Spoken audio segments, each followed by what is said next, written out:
Hi, I'm going to show you how to use the Vernier Video Physics app to collect your data. First, I recommend taking your data using your own phone's camera. In iPhone settings, if you go down the camera settings, you can record your video at 60 frames per second. Find that setting and use it. It gives you the best kind of videos for Vernier Video Physics. Once you have that video, you'll hit the plus sign in the top left corner and choose an existing video. Select the one that you collected data from. There's one I'm going to select. Hit play. There's my box dropping. And hit choose. Alright, so now it's got the video. Before I go ahead, I'm going to go back to experiments, the top left corner, and give that video a name. The one you're using is going to appear at the very top, so hit the I button. Mine says experiment 5. I'm going to hit the I button next to that, the information button. I'm going to call that something more descriptive.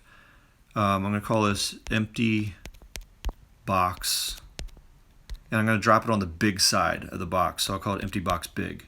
If you have a medium or a small side of the box, you might name it differently. If you have something in the box, you could say box with 100 grams or something like that. Just something descriptive. I'm going to hit that again, touch that, and we're going into it now. Alright, so when you take your video, make sure you have something in the background that is a set measurement. So I have a meter stick here, and it's necessary to use this app because it's trying to turn pixels into distance. So I'm going to go over to, I've got points and origin and scale. I'm going to hit origin and scale first. And the scale is this little tool here. Now you can drag these different points around the screen, but what you're trying to do is match it up with an object in that screen that you know the distance or the length of. And I'll get to that in a second. This other tool is the origin. Now I'm going to be dropping a box down to the bottom of the screen, so I'm going to drag the origin down to the bottom. That'll be the 0 point. Now, one little cautionary piece here is this gray box at the bottom. When you're setting the origin and scale, it doesn't move, and you can't really grab anything out from behind it. So I think that's a flaw with the app. They should try to fix that. But just try to put the floor, like in this case, the box is dropping to the floor. So wherever your origin is going to be, try to make it away from the bottom of your video screen. Also, whatever measuring object you're going to use, in this case I have a meter stick, also make sure you can see that in the main part of your viewing screen. Otherwise, here I'm setting the top part of the meter stick here, and I want to drag this bottom one down to the bottom of the screen. But right now my finger came off and I can't get that. I can't pick it back up again. So hopefully that's about right. So if that's about the length of the meter, try to match it up as best as possible. You'll see up right below origin and scale says 831 pixels equals 1.0 meters. I am using a meter stick, so I can leave that as 1 meter, but if I was using a ruler, like a foot-long ruler, I could put 1.0 FT for feet. Or if I have a yardstick, this could be 1 yard. All right, but I have a meter stick here, and here's another thing. If you only can see half of the meter stick and you can see where the half meter mark is, you can put in 0.5, and that'll do just fine as well. And whenever you're done, hit done. All right, but I do need to change that back to 1.0. All right. So once that's all finished, you have your origin set and the scale set. We're going back to points. All right, so on points, what I'm going to do first is I'm going to drag this circle thingy around. Now what I'm doing right now is I'm putting my finger on the white part of that circle, not the empty middle with the target, but the edge that has that white kind of it's slightly opaque kind of see-through part. So I'm just putting my finger on that, and it allows me to drag the circle around. I'm going to drag that up to something that's very visible on the box.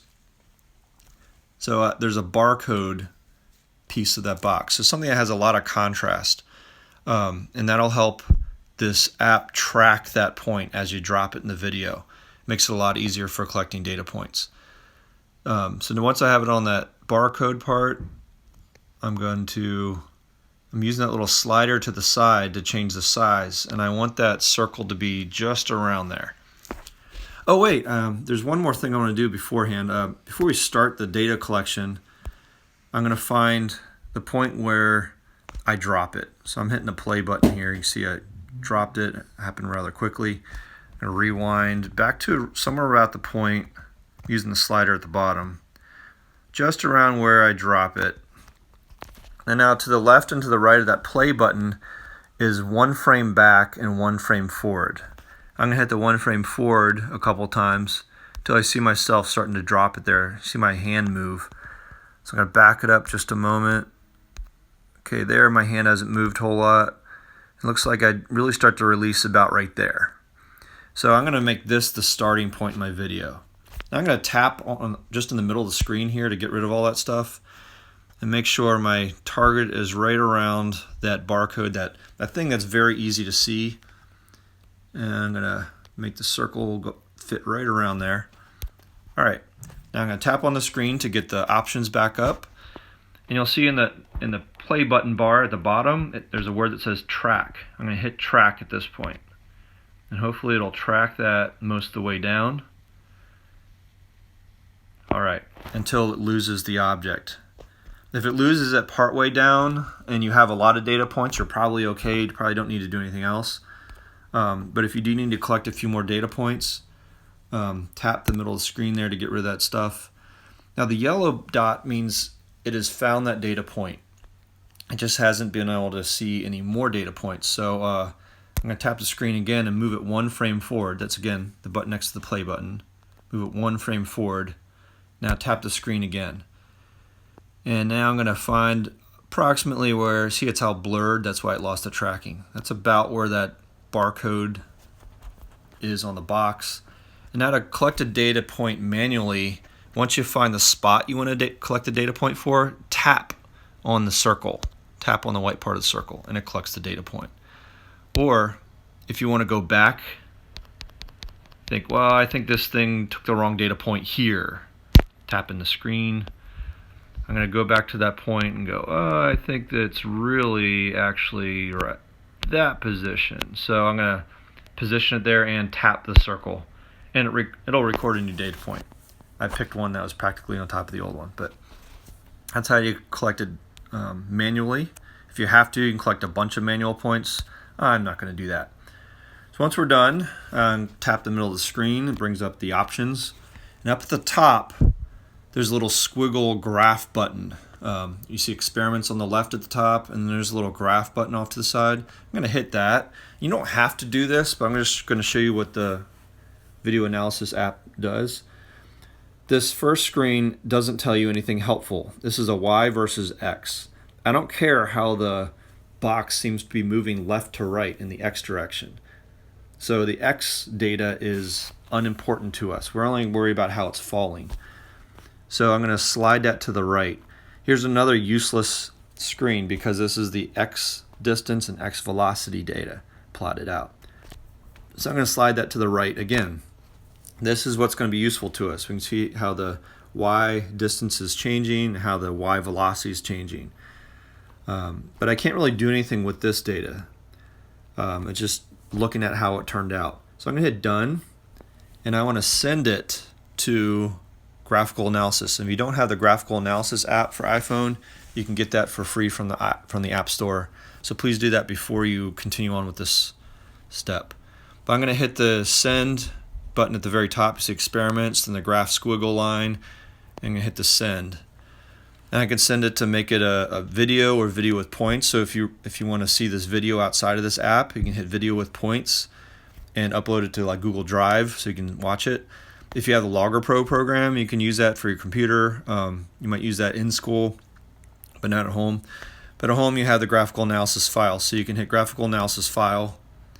At this point, if you want to send it to your drive and use it look at the file on a different device, you can send it to Google Drive.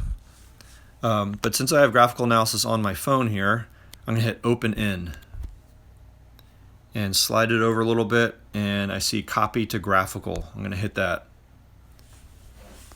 If Bluetooth comes up, just hit close, and here's our data.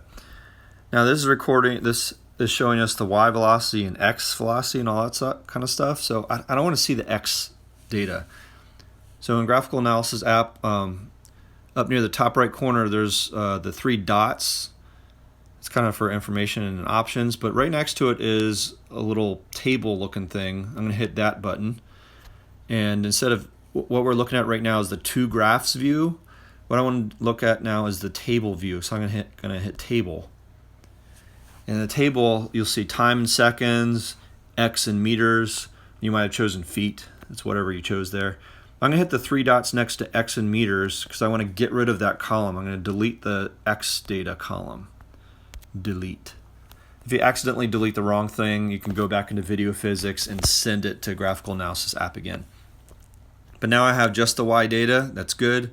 So I'm going to hit that table view at the top again, go down to 2 graphs. And from this screen, you can collect the data and calculate acceleration like you did, or like I did in my other video. So if you need a video explainer on that, I did a freefall lab video and how to collect the data from that. So let's say you wanted to zoom in on a couple of points here in the velocity graph. So what I'm going to do is take my finger and drag over several of those data points. If I want to zoom in on a smaller part, you can drag over on whatever part of you want on that and hit the zoom little button in the bottom left hand corner there. There's the zoom. And it'll zoom in on just those data points. Or if you want to go even smaller, there we go. We got a few data points.